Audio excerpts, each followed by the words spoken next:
जबरे कमना पापा मरौआ मोही छावले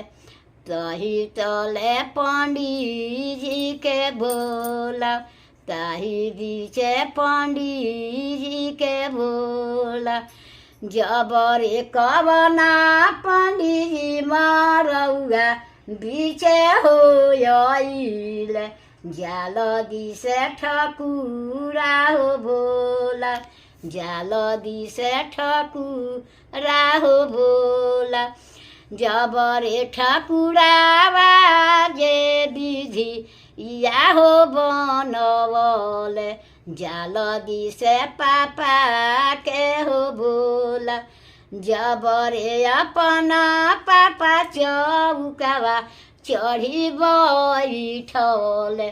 जाल दिसे आमा के हो बोला जाल दिसे आमा के हो बोला जबरे अपना आमा चौकावा आई बैठली जाल दिसे लड़िका हो बोला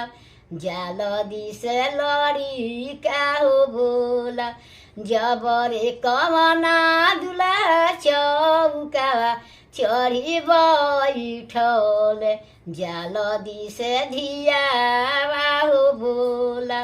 जाल दिसे धियावा हो बोला जबरे कवना बेटियामा भिरी बैठली जाल दिसे कने आहु काना जाल दिसे काने आहु बोला जबरे कवना पापा कन्या दान हो कइले जाल दिसे